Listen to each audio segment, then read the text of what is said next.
Okay. We are there. Are we ready? Yeah. Okay. Hello, folks. It is the Podsquad with George Oliver, Wendy Card, and yours truly, Kathy Morrison, and we'll be joined by Talina Massey shortly. So we want to thank you all for joining us for New Bern's podcast for February 25th, 2021. This is episode 174. Yay! We are connecting you with the people, places, and happenings in New Bern and surrounding areas. And you can join in the conversation by commenting on this live stream. We like to know what you think, and this is how we can learn about each other and our community. Please join with us here. It is live, and we would love to hear from you. Yes.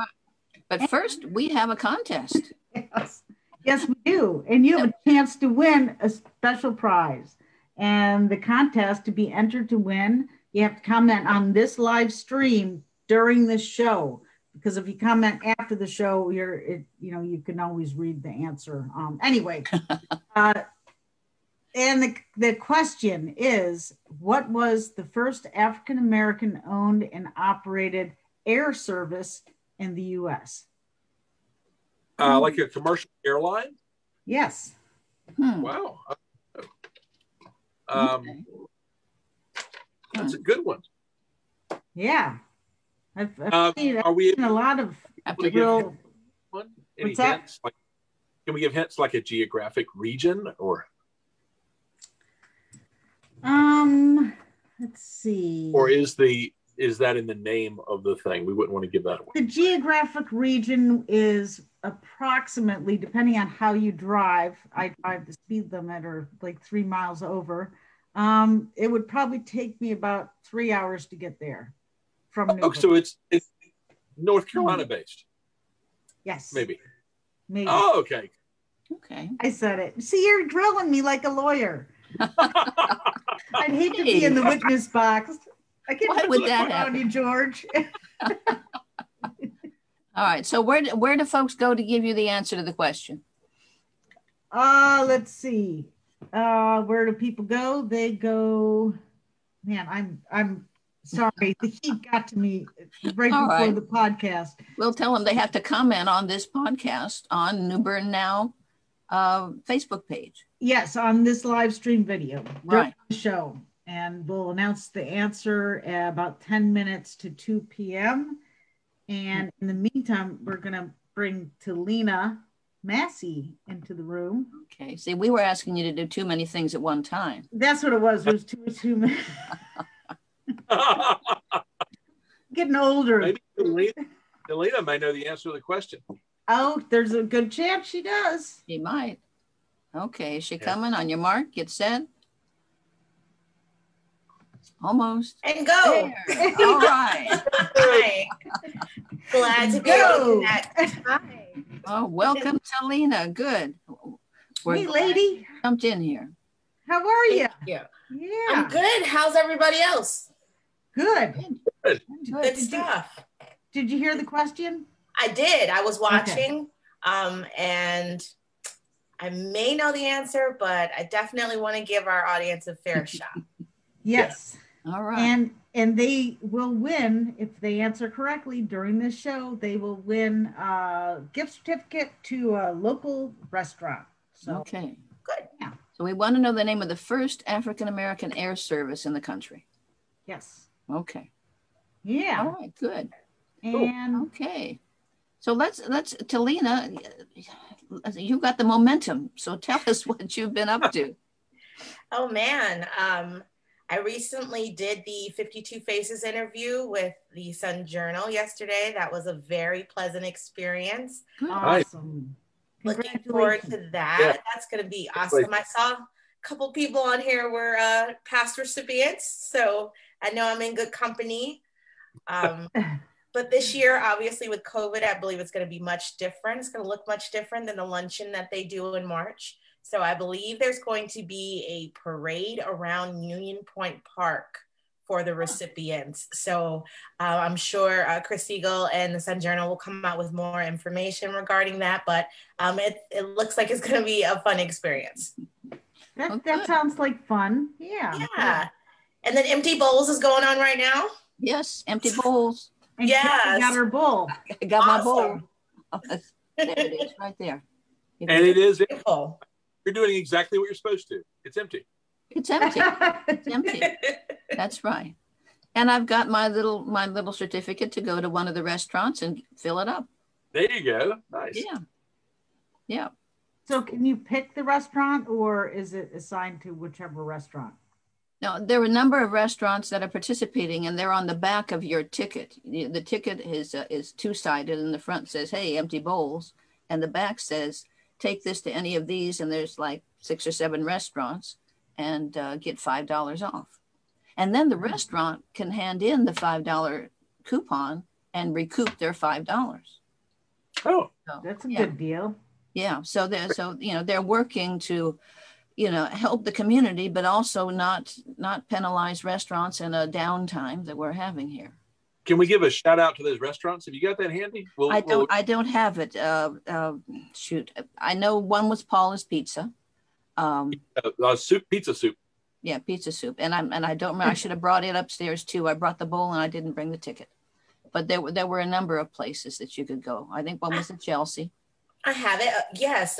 Paula's, The Flame. There you go. Fridays, which is 1890 Seafood. The Chelsea, Kitchen on Trent, Catherine's Cafe, La Casetta, Crema Brew, and Annabelle's. Good. And they still were selling tickets at the door.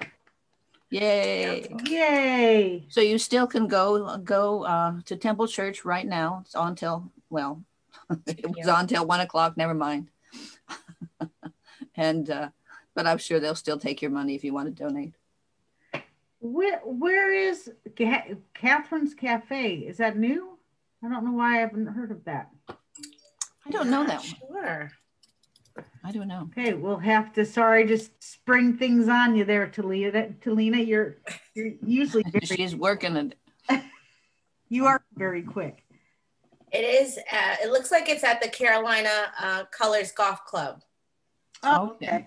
Oh, I'll have to drive out there and have a cup of coffee. Well, good. Yeah. All right. What else is going on? Let's see. George, you have an improv-thon Yes. coming up? Yeah. And we got some good news yesterday. So we have been doing these improv-a-thons at the theater. We did one in October, one in January, one in February, and the next one is March 13th on Saturday night. And we've been doing the improv-a-thon is multiple shows, each one 45 minutes long, allowing for 15 minutes of cleaning in between. And so the first one we did for 8 hours, and the last one we did a show at 4, 5, 7, 8, 9 to also comply with the curfew. And that's what the schedule is for this next 4, 5, 7, 8, 9.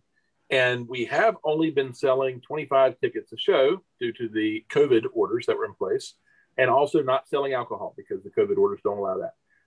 Yesterday, the new order allows for theaters like New Bern Civic Theater to be at 30% capacity, which is 78 seats in our 280 seat facility. And so you can still spread out. We've Chris Pearson at the theater has already marked off seats so that people are 6 feet between them on rows and things like that. And we can fit 110 that way. So we know we're fine at 78. You can still be socially distanced. We'll still have the cleaning between shows. They also will be selling alcohol. That's beer and wine. We have our ABC permits and popcorn and drinks and sodas and candy and that kind of thing. So come have a good time. It'll be interesting to see. They've been selling out these shows. Selling out at 25 a show is not as impressive as when we used to sell out the theater the full 280, which we would do sometimes. So we're interested to see what the demand is like, and hopefully people will feel comfortable in their community theater, following all the rules and socially distancing and making sure people stay safe, but also can have a good time. So we're really, really glad to do that. And that's March 13th, is that right? Yes, March 13th, tickets at newberncivictheater.org. And they spell theater weird. It's like R-E. So New Bern Civic Theater with an R-E.org. But yeah, those tickets are available and they're selling. So if you're interested or you know somebody that might, it's really fun. We've been doing some work with long form improv with Walking Bathtub. And that's a little different from what we've done in the past. We'll still do some of the short form games like Whose Line Is It Anyway? But the long form is, it's like it's really interesting. You get suggestions, and then you do a series of scenes that relate to each other, and characters come in and out, and it's kind of like putting on a play, completely improvised. And so it's like kind of the next step for our group, and we've been working hard on that. It's very fun. All right. Wow. Never a dull moment with you, George. That's right. Team. Okay. All right. Well, the Historical Society has, we're really happy that we have Nelson McDaniel, who's historian extraordinaire. He is now not on the air, but available at newbernhistorical.org. And he's giving his presentation, Voices in the Cause of Freedom, which is really interesting. It goes just about an hour. And he talks about, what is freedom and what are people after? And then he runs down through New Bern history and talks about the people and what steps they were taking in reaching for that freedom. And he touches on just a number of really interesting people and interesting characters. And it's neat to think, these folks are New Bernians. And, everybody from William Gaston to Abraham Galloway to, just all kinds of interesting folks. And it's interesting to watch Nelson. So go, click, watch at your leisure, stop in the middle, go get a cup of coffee, come back. It's at newbernhistorical.org, and there's a little picture of Nelson. Just click on that, and it'll take you to the Vimeo video, so you can see Nelson. Cool. And then we have in March coming up on the 13th in the daytime, so it doesn't conflict with George. We have the ABC sale, which is a mini ABC sale. It's curated select stuff, and it's going to be at the battlefield at the pavilion at the battlefield. And that's on the 13th and again on the 27th. So again, it'll be masks, distancing, and they'll follow, whatever rules we have at that point for people. And it will be outside, even though it's undercover at the pavilion, and interesting selection of stuff. And they're going through and trying to pick out the really cool stuff. And when you say curated, so what is the theme? Is it like all battlefield stuff? No, it's just selected. When they say curated at this point, they're saying, specially selected just for this. Where when we had an ABC sale before, we had, billions and billions, and it was just a full room at the Knights of Columbus. Well, it's got to be pared down. So they're looking at the collection and saying, okay, let's just give the folks the best of the best that we have here. And there are furniture, and they've also pared it down to just 6 categories: furniture, antiques, some jewelry, tools, artwork, and naturally I forgot one. Probably you have to go to see. You have to go visit and see. Have to go see what I forgot. But they've pared it down. Let's all get what the category is. I'm going to say creepy old dolls. Probably creepy old dolls. dolls. Oh, I don't like dolls. No. Yeah. Creepy old dolls. Clown dolls. Oh, no clowns. All old dolls are creepy. Freaking Wendy out here. We won't allow that, so Wendy can go. Oh my gosh. No clowns, no creepy dolls, no Chuckies. When I was growing up, just real quick story, my mom had this doll, and it had a ceramic head, like probably the size of my head, but this little body, and she would put in a rocking chair in my room, and I'm like, and I told her it freaked me out, and she's like, that was mine growing up, and she was born in 1927, and so that doll, I mean, it was in pristine condition. I don't ever, when they passed away, I don't know if it's still in their house. We need to sell the house, but that doll, I don't know why. I don't know why that is. I've never, I like stuffed animals, but I've never really been into dolls. Although Susan Moffat Thomas has a huge collection of dolls, so it depends on the person. Yeah. We were in the Outer Banks, I don't know, many years ago, and we went into like an old antique store, and we were just looking around, and there was this wooden box, and it looked like a little coffin. It had a lid on it, little like kind of a rough hewn box, and looked inside it, and there was a baby doll in there.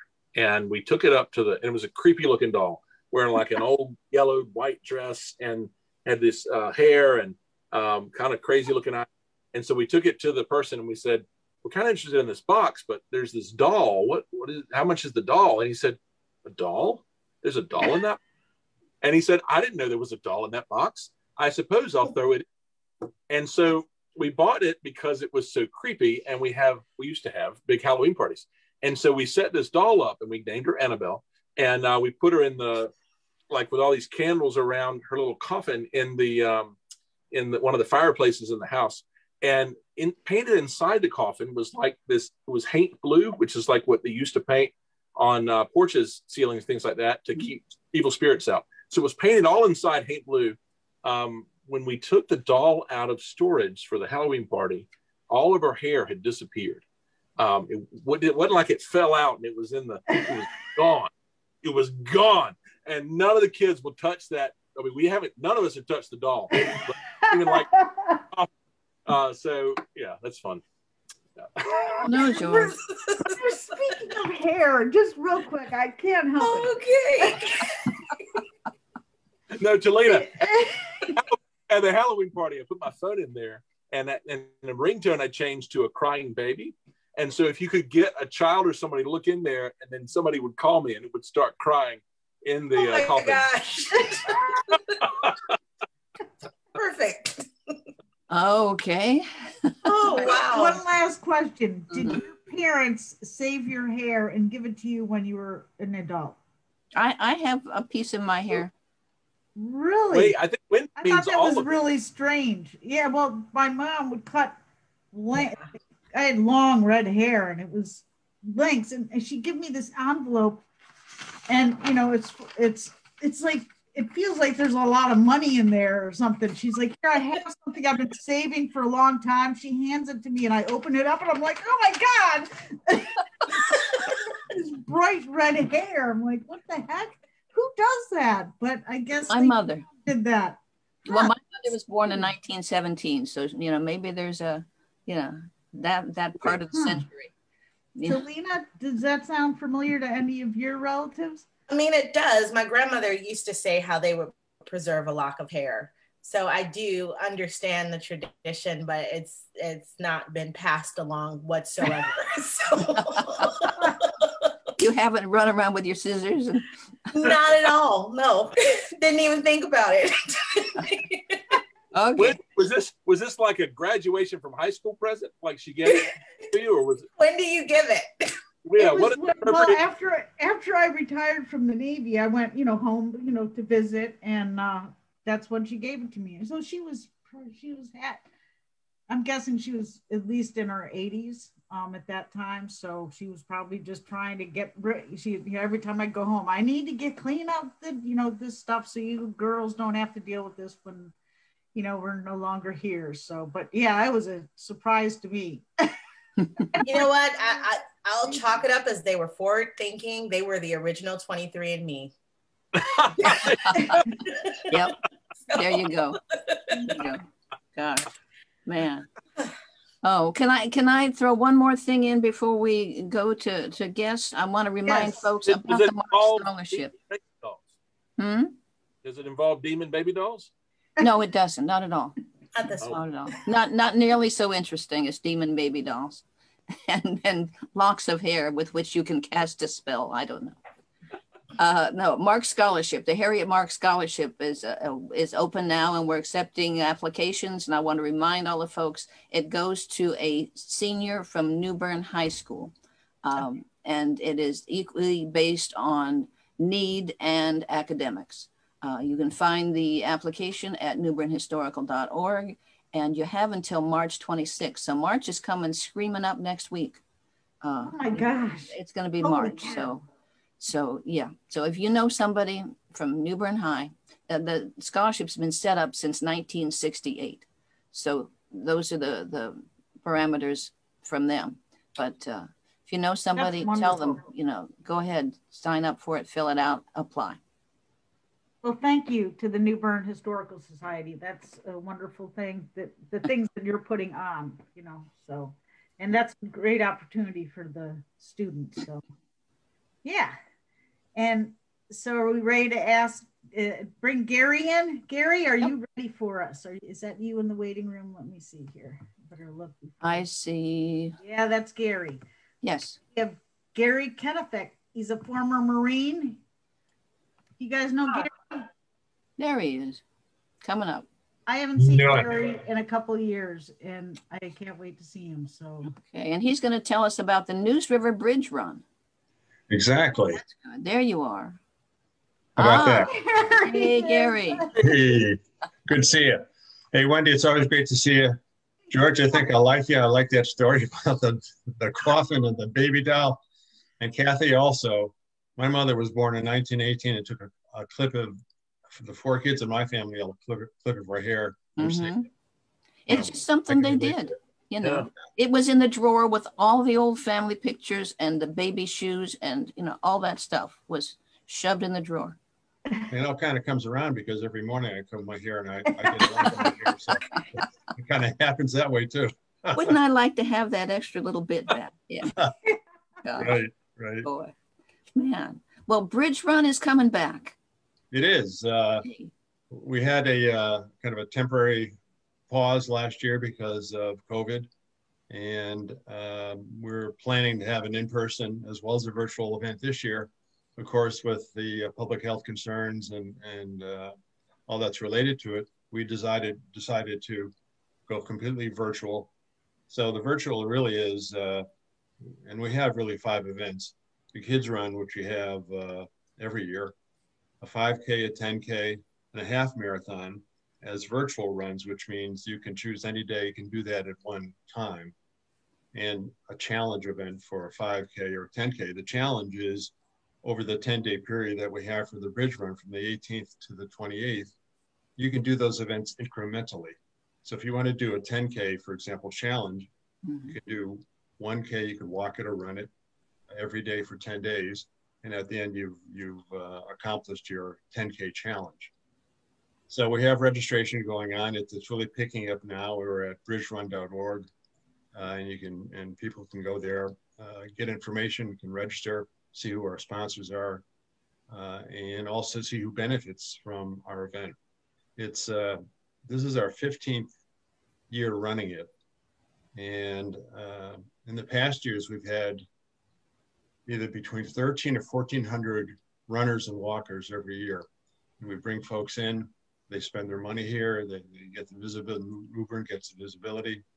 And this year, the 7 organizations that are benefiting from the Bridge Run receive all the net revenue. Nothing goes outside our area. So all our expenses are paid here, and all the net revenue goes to the different organizations. We've got RCS that most people are familiar with. The Mercy Clinic is another organization that benefits from this. Twin Rivers YMCA, of course, people are aware of. We've got the Mediation Center for Eastern Carolina. You folks may be familiar with them. They do a lot of good work. Duffy Field Phoenix, which is an organization that started in 2017 and really has an orientation toward not only building up the physical environment in Duffy Field, but also engendering and encouraging kind of the cultural development of that area. So they're doing a lot of good work. We had the filling station this year in Jones County, and their really emphasis is on the fundamentals that people need, from nutritional, educational, the fundamental support and advocacy that folks need. This is what the filling station does. And once they get that established, they'll build from there. We also have the College Foundation, Craven County Craven College Foundation, which really works on educational aspects for the community as well as the students there. So they all benefit from our net revenues. They've been with us, except for the last couple, through this period of time. And we're always looking for other organizations that want to participate. We interview them, we see what they need, what they can bring, and then we make decisions about who will be a part of this. And it's a very exciting process. For me, this is my 6th year of chairing the Bridge Run. Every year I keep saying this is my last year, but for some reason they can't find anyone else, so they're stuck with me, I guess. So that's kind of you're doing a great job. That's why, you know, they don't have to you. That's a generous opinion. I'll give you the $10 later. Gosh. So what is the website that we can go find find all the things we need to sign up for? Yeah, thanks for asking. It's bridgerun.org. Okay. Bridgerun.org. Yes. We don't even have to remember Neuse River, just bridgerun.org. Exactly. You could search us under Neuse River Bridge Run, and you can track us down that way. But bridgerun.org takes you right to the website. You can register, get all the information. And we've been lucky. We've had very generous sponsors from Carolina Youth Health Systems. They've been generous every year. They're our major sponsor this year as well as the past year. But organizations that range from Sella Ford to Rankin and Fumey, Dentist, the Insurance Center, Trent Cadillac. I mean, there are several. You can see them all listed as well as their logos. And we encourage people to go there. And also, if people want to contribute, believe me, we're open to it. That if you have some inclination, simply to be a friend of the race, for $100, you can be a friend of the race. And we have other incremental increases in our sponsorship packages. So we would enjoy that very much. All right. Gary, it's really, thank you for all your work on this. I've always been impressed by the Bridge Run. It's like the perfect fundraiser because it brings people to town that want to make it a destination. It gets you outside, encourages health, and then it just all for these nonprofits. So thank you for doing that. I know you're looking forward to getting back to normal and doing it in person, but what a great alternative for people who we all still need to get out. This is the only 5K I've ever run in was a Bridge Run, and I haven't done it as many times as I should have, but it's really nice to have that right here in town and to be able to use the natural, the bridges as a natural thing for the obstacle that you have to conquer. It's really good. Well, those bridges really are an invitation for a lot of people. And George, it's not too late to sign up. It's not. I know. But you don't have to do all 5K at one time. You could do 1 kilometer at a time. That's true. Well, I did that with a turkey trot. And I said, maybe a virtual run is the best kind of run because you could just do it in your mind. Is that how it works?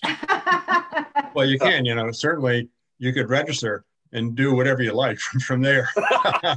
It's really an honor system.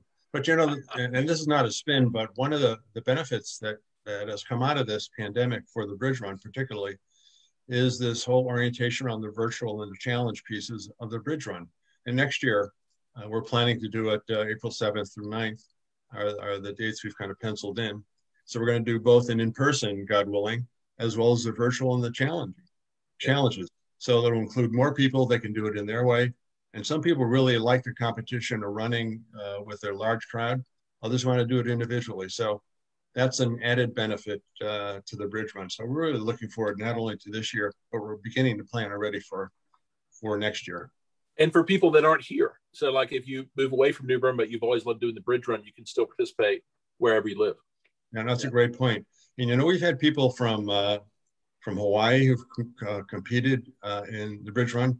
Every year we've had a couple from Hawaii come in, from the Midwest, all the surrounding states, Virginia, Tennessee, South Carolina, as well as 90% of our participants are from North Carolina. Yeah, very cool.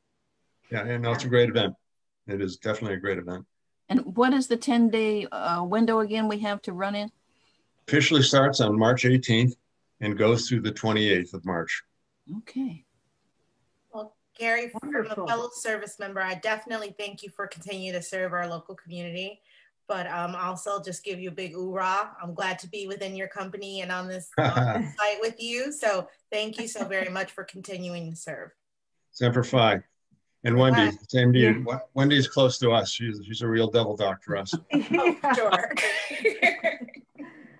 Well, thank you guys. I really appreciate Gary. It's so good seeing you. Say hi to your sister for us. So I think she's still talking to me, so that's good. That's a joke that maybe you and I can understand, Wendy, but yeah, I really appreciate this opportunity to present the Bridge Run and what we do. So thank you for that. It's great seeing everybody. Yay. Awesome. Well, enjoy this beautiful day. And thank you. Thank you, Gary. Thank you, Gary. Take care now. Okay. Bye-bye. All right. Adios. Bye-bye. All right. That's a great way to do that. And that way you can run around your neighborhood and still get in the distance and participate.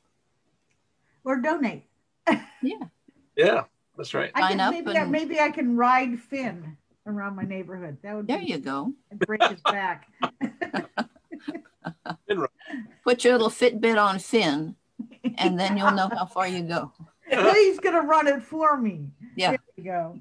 I'm curious to know, do they get T-shirts for doing this or ahead of time? I'm guessing they do. We'll have to double check on that. We should have asked that. I didn't think of it. Good to go. It'd be great to have that, you know, ahead of time and maybe running around your neighborhood and someone says, "What are you doing?" "Well, read my shirt." You can join too. There you go. That's a great idea, Talina. Yes. Good. And we do have a couple comments here. One from Dare Oliver. Whoa. No. It's one of those smiley. Are you in trouble, George? What is that emoji? We're telling the creepy doll story again. Yeah, exactly. It's a smiley. It's one of the emojis on Facebook. Inside joke. What? Yeah. Well, somebody did comment about the doll. Janet said, "George, do you still have the demon doll, or have you cursed someone else with it?" Oh no, we still have it, and it is actually. So we keep all the Halloween stuff in storage, and it is in storage downtown near Morgan's, like behind the Polo's house. So if anything weird happens out that way, we can just blame the doll. Yeah, blame the doll. All right. Okay. We have Mr. Mark Best is in the room. And Mark, are you ready for us? You guys ready? We bringing him in. Yes. Well, he has a long list. He's an interesting fella. He's a retired director of Workforce Readiness and Special Program at Craven Community College. He's a board chairman of Craven County Social Services and a board member for the African American Heritage and Cultural Center. So he's involved in a lot of things. Yeah, I'm sure other things too. There you are. Hi, Mark. Hi there. Welcome, Mark. Hi, how you doing? Hi, Mark. Right. All right. Are you working on a new history project? Well, I am doing some things to incorporate some history. A lot of the history that's incorporated in New Bern has been pretty much from specific areas and has not reached out further regarding the history for those who kind of lived outside the city limits, outside of Duffield, outside of James City, the 5 Points area. And what I've been involved in with some years when I was at the college and now retired. And there was a couple of projects that I was involved in, not knowing at that time the significance of the projects, but I just happened to be on site recording those. One is there, and my father and some other gentlemen were residents in the Pleasant Hill community, which I now stay in, which my grandfather and 4 other families purchased land as 5 Black African American men back then who were sharecroppers and who purchased a land from one fork of the highway to the other. And these 5 African American families settled in, and my grandfather happened to be one of those initial ones to settle in here to Pleasant Hill. But and with that, it has been a project. There's been a couple of projects here in New Bern that I just happen to be involved with some older gentlemen from my community who shared a lot of history about New Bern, their experiences as African American men, their years being in the war, the development, seeing things here. And it just so happened there was a young lady who came from one year in 1993. She came in and did an interview with my dad and some other gentlemen. It stems from when they was getting ready to do the 17 bypass. All of you know about the 17 bypass now, but when they were first getting ready to do that, they had about 15 alternates. And all of the alternates was going to come through the Pleasant Hill community and pretty much cut up the community, slice it up. And what they did, they came through and saw our parents and our grandparents and just saw older people out here. They just didn't think that, okay, we probably don't get much resistance. But little did they know that those individuals, even though there was farmers and sharecroppers, that they sent those children to college to get them educated. So when they had a public hearing, there was teachers that showed up, there was engineers that showed up, There was individuals who worked for local county government that showed up. They was kind of caught off guard because they say, how did this little community produce authors, several authors, a pro football player who played in the Super Bowl, George Kuntz. Say, how did they produce all of these individuals from this little small community called Pleasant Hill? And they didn't know a lot of the history. They didn't know that Pleasant Hill was the only African American community that had its own motel, had its country club out here in this area.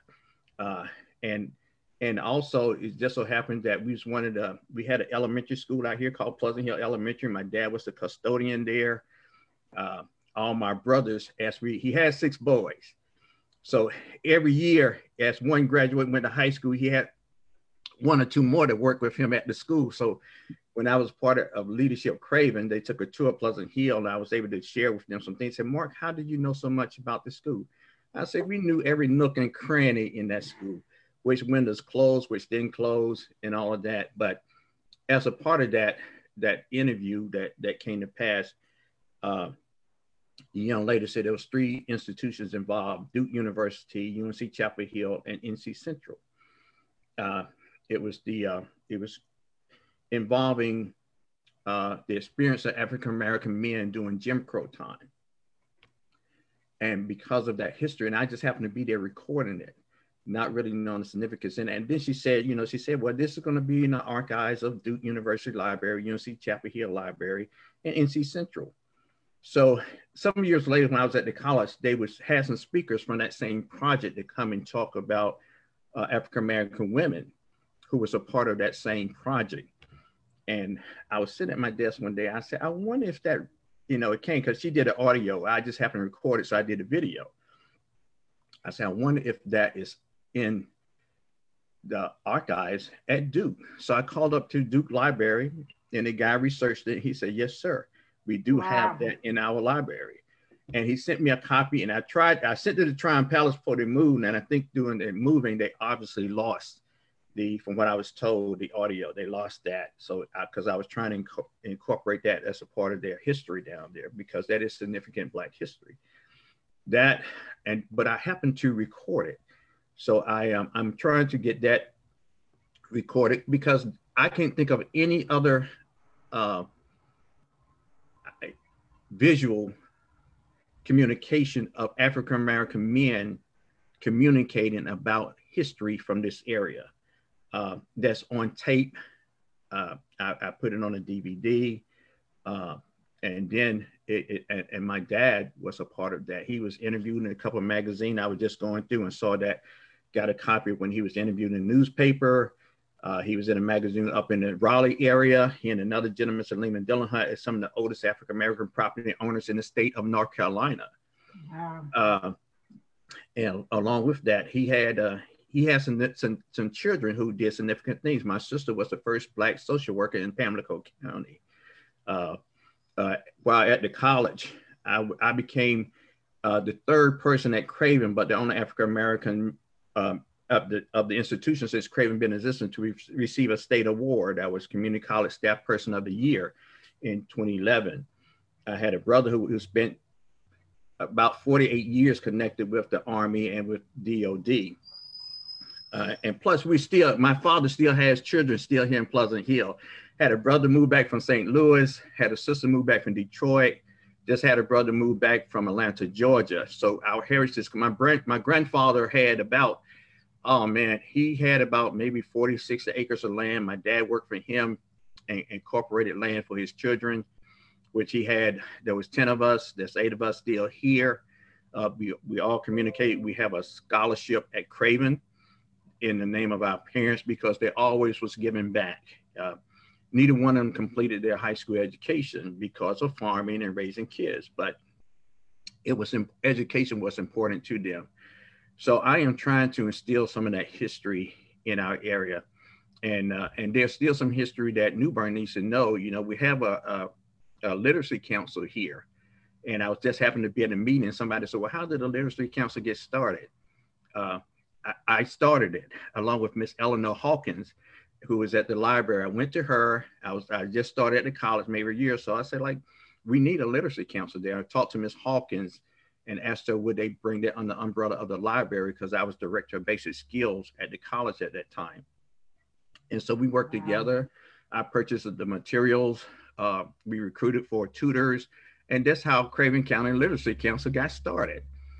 So there's still history here that so many people are unaware. So one of the projects I'm trying to do is make them aware of the history from our community of Pleasant Hill. We have a gentleman who wrote a book, from the tobacco fields to in the air. He became in the Air Force and traveled all over the country. He wrote a book, William Franklin. Of course, we've had George Kuntz, as far as I know, is the only athlete here who's won a Super Bowl championship. He was with the Green Bay Packers then. He's from this community. So that's awesome. Wow. So we just have a lot of things that I could be up here all day talking about things that are people who've done significant things for this community that a lot of people not shared, or New Bern does not know that history. So that's one of my goals, to try to do that. And Mark, I really appreciate you coming on. I tried to catch your show on Channel 3, I think it is, on Suddenlink. I'm not sure where it is on as far as the video, but you and your Alderwoman Best and a couple different people, she's interviewing a couple different people. And that's how I learned about the Harlem Globetrotters. We've been asking, trivia questions. Yes. Black History Month, and one of them was name 3 of the Harlem Globetrotters that came to, were born in New Bern. And I got that question. Jumping Jackie Jackson. That's maybe the Harlem Globetrotters was a cousin of mine, I found out. Wow. Yes. Yes. And knowing he was from here, my brother, Ruben, who's in the New Bern High J.T. Barber Hall of Fame, played on that 57 championship team. And he's currently in the New Bern J.T. Barber West Street Hall of Fame. Wow. My sister Geneva was one of the first basketball players there. I understand she's really good. These things was happening when they was playing ball. Because my dad had so many kids and mom had so many kids, I was just a little boy when they was graduating from high school. So I missed out on some of those things. So when I came from college, came back home, I ran into some of their classmates through the college and playing ball myself that shared with me a lot of history of the athletic exploits. Of course, I was in high school when my sister was working at Pamlico DSS. And it's strange because I'm the first Black chairperson of the board for the DSS here in Craven County, I found out. So that's a significant history from our family, the Best family. Then we found out that our grandparents, just doing some research, found out that I knew where my grandfather was buried. Then I found out my great-great-grandfather was buried right beside my grandfather. And it's near a historical site out in this area. And so my brothers and I, we started cleaning that cemetery off. And he didn't know it because of my research. He said, "Oh, this must be our grandfather's brother next to him." I said, "No." When I saw the name, I said, "That's his father and that's his mother." And then we found out that on my mother's side that we had a great, I can't count the greats behind this grandfather. I think it's about 4. Rigdon Mosley, who was a free man but fought in the Civil War. So we was able to track that back, and he was on the forms of fact, he was in Craven County. So I wrote and got the book that his name was listed. He was a free man, and that was unusual for a free African American man to participate in the Civil War. Wow, that's amazing. And I have a question. The cemetery, are you talking about the one, like I live in the Planters Ridge community, like out at Planters, right off of Washington Post Road, and 55 is behind me? Well, there's a cemetery at the end of our development on the 55 side next to Pleasant Hill. You know what I'm talking about? There's a little area, we call it Cabot's Branch. It's on the old brick road. The old brick road used to be the road before the highway was built, where people travel the old brick road, and there's some residents still stay there. I can't remember. There's a historical marker at a little bridge right there from the Civil War. And there's a cemetery right to the left. You wouldn't know it was there unless you knew it was there. And so it's some African Americans and graves back there, and we wonder how did they get back there and all of that from several families here from this community. So my brother, so it's some interesting history from this community. And I know I don't have much time, but I just want to share this with y'all from the country club. We used to have buses that would come from New York for entertainment on the weekends to bring it out here to Pleasant Hill.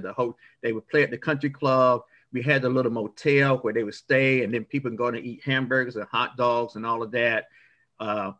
It was simply amazing of the community. And on the video, I have my dad and his brothers and other men from the community talked about when they would have socials. There were two churches, Macedonia and Pleasant Hill, that whoever had a quarter would be the man of the hour, because, you know, they didn't have money back. They didn't have a lot of money. So if you came in a quarter, you could buy your girl, you know, whoever's there, you could buy a drink or maybe buy an apple or something like that. So you was the big man of that moment and all that. So it's very interesting history, but they shared one thing that was interesting during the Depression. It didn't affect any of them. And in the interview, they said why? Because all of them was poor, but they looked out for each other. There was a strong sense and bond of community. If you butcher a hog, then you shared it with everybody else. You butchered a cow, you shared it with everyone else. Or you took it in your cart, or if you had a truck, you would take meat to the market, on the weekend and sell meat and come back out to the community and share. So they said that we didn't know. It didn't affect us because we was already taking care of ourselves. And I think that's one of the things that's really missing in today's society. Yes, I totally agree. Yeah. Well, hopefully we can get back there after this crazy COVID and meet our neighbors, you know, reach out, you know, have a neighborhood day. I guess they had one of those back during the Spanish flu.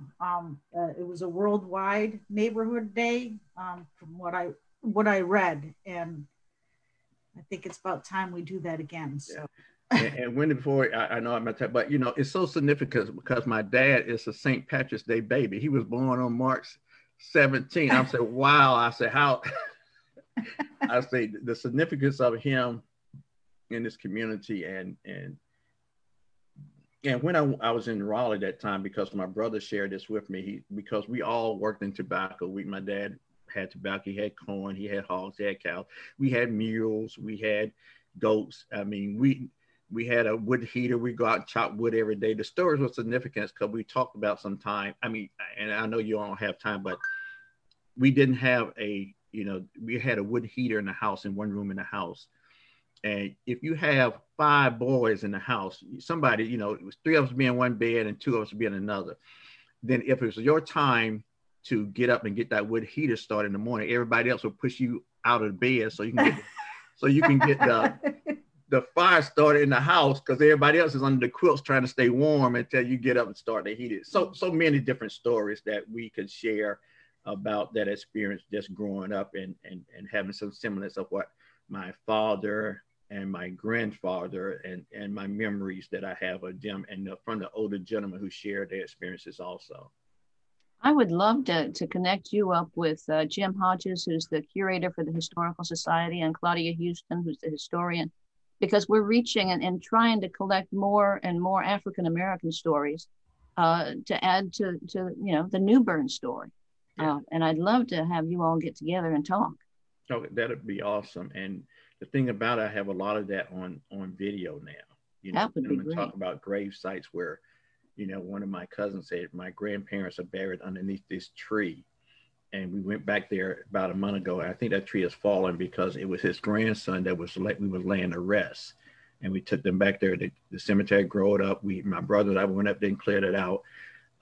That big tree that he was talking about had fallen over. It was such a huge, large tree. And because nobody had been back there for a while, no one knew the significance of that tree. But the grandfather had pointed out as a part of that interview that this tree where his 4 parents were buried at the foot of that tree. So very significant. Yeah. Wow. That is an amazing history lesson. I feel like I just got a whole history lesson within that minutes, and I'm excited. I want to hear more, and I think you're going to have a lot of great opportunities to tell those amazing stories very shortly. And yeah. Happy Black History Month. That was great. And we want you to come back.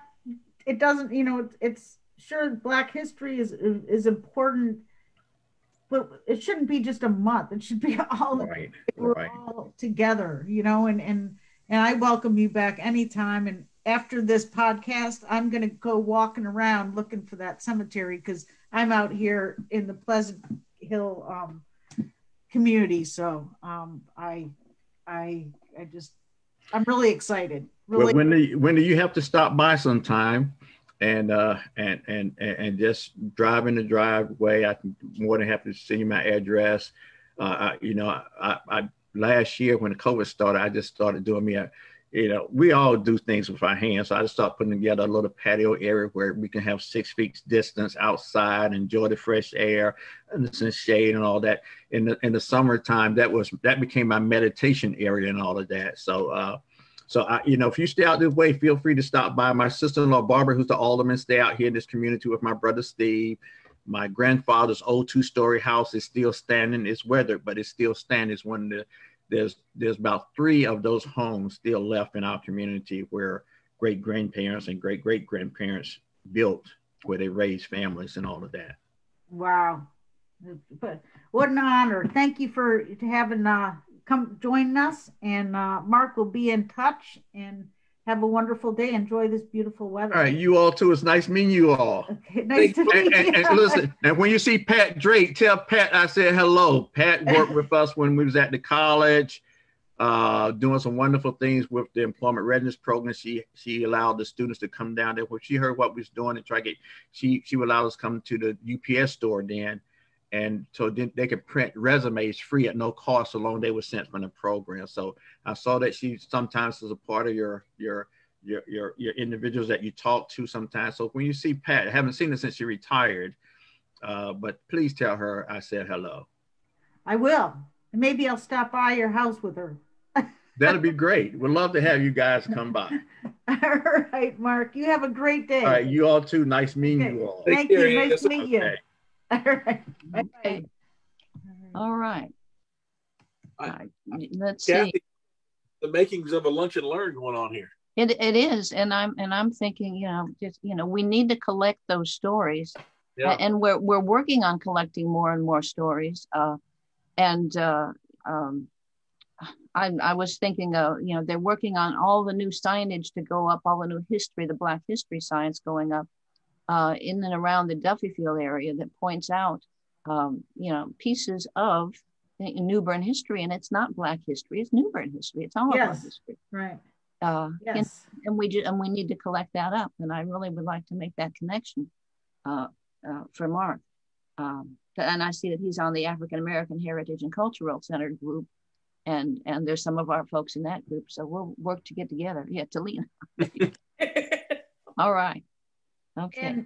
And I'm not sure if he's still with Uptown Business Association. I know he was on that board for a while, but he's just really.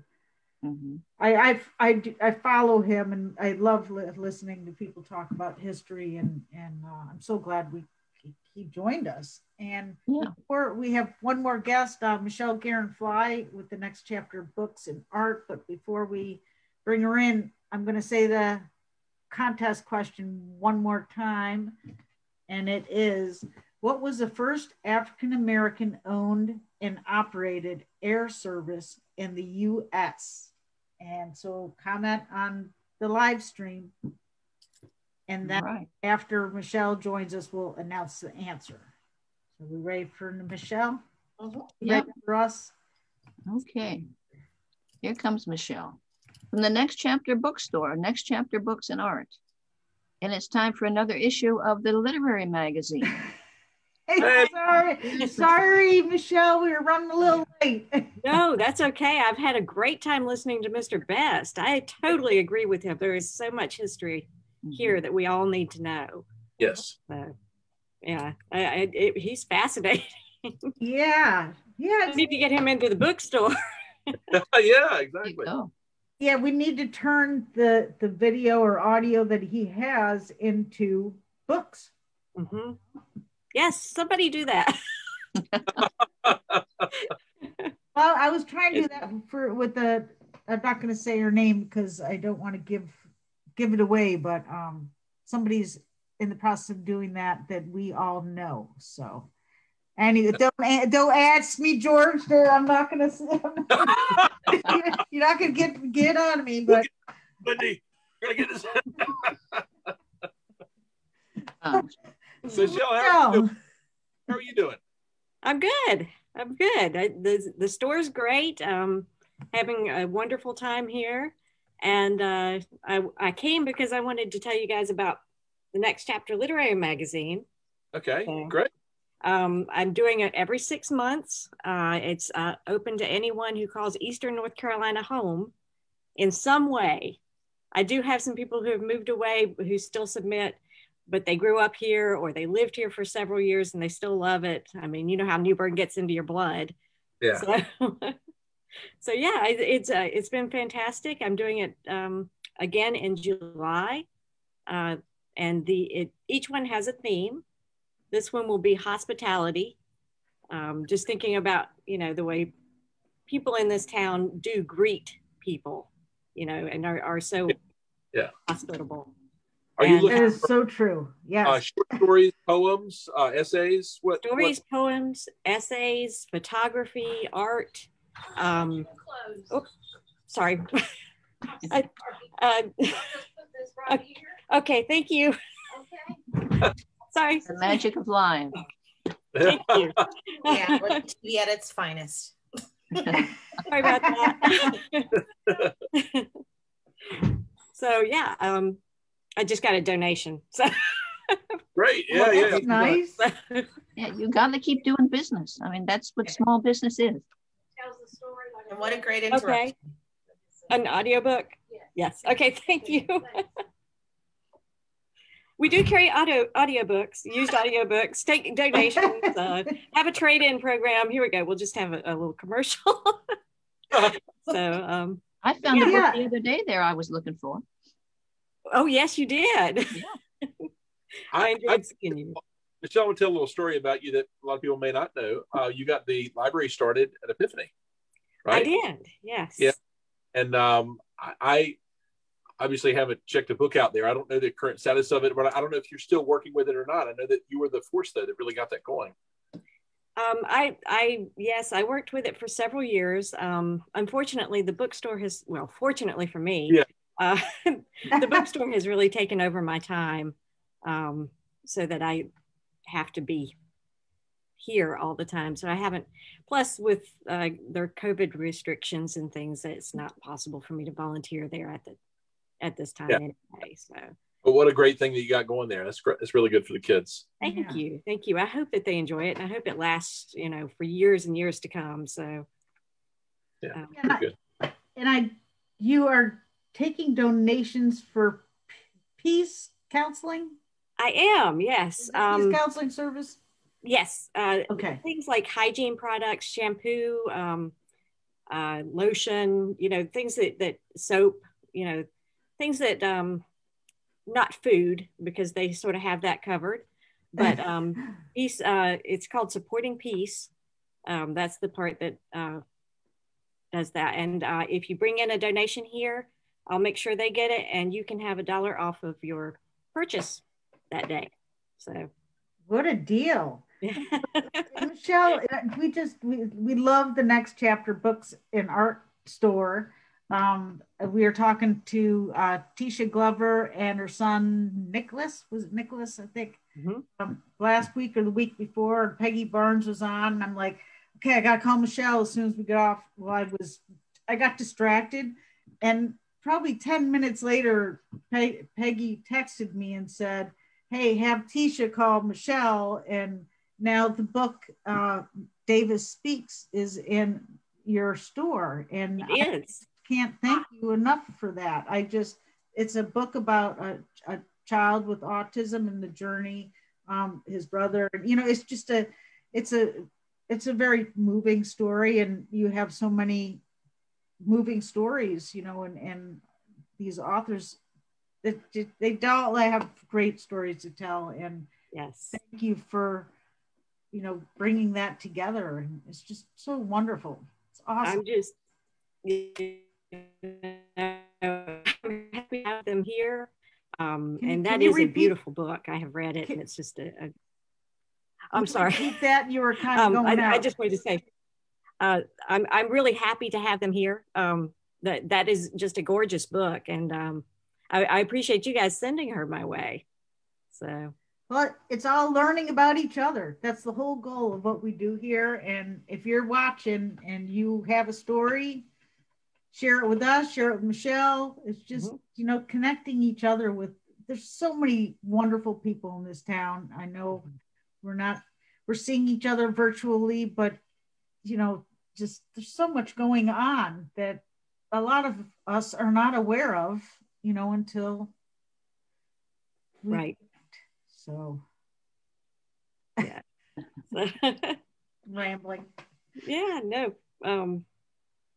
I totally agree. There's a lot going on in this town, and there's a lot of wonderful stories to tell. So yeah. No, I know you're also busy as an author. How have you been splitting your time running the store, writing? Are you finding you're having to juggle keep a lot of balls in the air? Well, you know, when I started out writing, I had little children. Oh, okay. So I'm kind of used to it. It's I read somewhere one time that mother authors who are mothers, always write from the time that you drop the child off till the time that the school bus brings them home. You know, and that's just the only time you have. Well, here, you know, I write in between customers, or you know, I'm always in here, you know, writing, creating, you know, doing something of that sort. So it's editing. So yeah. Well, people make contributions to or submissions to the magazine. They can find the information about that on my website, which is thenextchapternc.com. There's a heading at the top that says literary magazine. Just click on that. It takes you right to where the rules, you know, what compensation you get, you know, that sort of thing. So, yeah. Wonderful. Yeah, that's a great outlet. Get published. Fantastic. You know, I have a sister who's a writer as well, and she lots of these. So I'm going to make sure she knows. She's from Morehead City, but she lives in Apex now. But she may have some submissions she could send your way. So that would be great. Yeah. Yes. Yeah. Okay. All right. Well, thank you, Michelle. Thank you. I appreciate you guys having me. I'm going to run because I actually did have somebody knock on the door a minute ago. So very good. All right. Well, have a wonderful day. Thank you. You too. Bye-bye. All right. Bye-bye. She's down there on South Front Street, right? Next to the A store, right? Yes. Right there. Yeah. Okay. Yeah. Right. And she has used books, is what I was looking for the other day. She had local books. She's got art. Just a great collection. Yeah. Yes. And wow, we're past our time. Before we get to the contest, but last time I'll give the contest question again. What was the first African-American owned and operated air service in the U.S.? And Talina, did you, George, Kathy, do you guys have anything else? No. Make an announcement? Oh, yes, I do have a few saved rounds. Sorry about that. Just really quickly, the Arts Council is having their series Little Talks coming up, and the first artist is Ed McComber, and he will present his lecture on art restoration. And this is a part of a lecture series presented by the Craven Arts Council in Gallery. It's going to be on March 18th from 6 to 7:30 at the Bank of the Arts. It's $10 for students and members, $15 for non-members, free for children 18 and under. Tickets are available at the Bank of the Arts and at cravenarts.org, and light refreshments will be provided. So that's going to be an amazing lecture series, and they're going to have this once a quarter. So I believe the next artist after that is a Wendy favorite, who she is displaying right behind her. It's going to be Ed Hood. Yeah, that guy. and that's called Independence Day. Independence Day, Yeah. Exactly. And it's perfect because it's in June. It lines right up with Juneteenth, which rolls into the next thing that I was going to discuss. If anyone caught the presentation Tuesday night with the Board of Aldermen, I gave the 4th annual Juneteenth of New Bern presentation. So look forward to more details about that coming soon, and how much our city and our local government and sister cities will be participating in that locally. So that's going to be great. There will be a COVID vaccination clinic Sunday at Day Spring Christian Center, which is at 1246 Pollock Street in New Bern. And that is, Barbara Lee encourages those over 65 who need a shot to call Judy Pierce at 252-259-0162 and see if appointments are available. And that is from Diane Tyndall. And that's fantastic. Fantastic. Yep. And last but not least, I am working on a project between the Arts Council, the NAACP, and YUP, with a series of luncheons that they will be having with different community organizations. The Arts Council will. And if your organization is interested in having a luncheon at the Bank of the Arts from 12 to 1, just sitting down, this one is on March 16th, and it's open to 16 people, but maybe more now that the restrictions have been slightly lifted.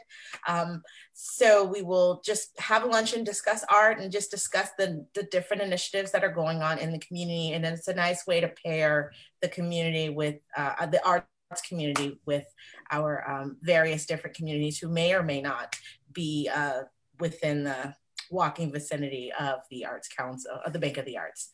Talina, I think that has raised to 25 for indoor gatherings. Awesome. See. Yeah. Yay. So we should be able to accommodate a little bit more, but if you are interested in your organization having a luncheon, learning more about, incredible things like the Unity Project that is beautifully displayed on Broad Street, to contact Craven Arts, or feel free to reach out to me and I will let the board know, as well as their banner project is still ongoing. The deadline has passed, but if you would like to still participate, we are more than welcome, like several of our guests said, to take your money and in turn help you have a beautiful display anywhere between the river, downtown, and Crimmer Brew on Broad Street. Talina, I did see the Unity sculpture looked like maybe it had some repair work being done this morning. Yes, it did. I think some of the casting was just yeah. So we've been taking the time out. John's amazing, and the work that he does with that. He's so knowledgeable about the materials and the weathering and things like that. So yeah, just a couple of repairs, but all's well. Okay, good. At first I thought somebody had defaced it because it looked like spray paint, but I got closer. My son and I were taking him to school, and it looks like repair. So that's good. Yeah. Perfect. Very good. God. For Unity. Yeah. All right. Yeah. Awesome. Great stuff. And one last thing. What is 56 days from now? 56 days from now. February 25th. It's related to Earth Day. Earth Day. Yay, Talina. That's all the people that participated in our great charades partner. Earth Day? I thought you said her birthday. Earth Day. Earth Day. New Bern Earth Day. So this year, great job. This year it's going to be April 22nd.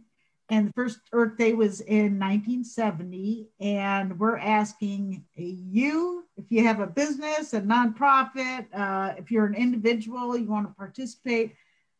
I'm sure, we're going to be doing virtual, but we also want to come up with some fresh ideas to do other things that, are within the safety limits for COVID.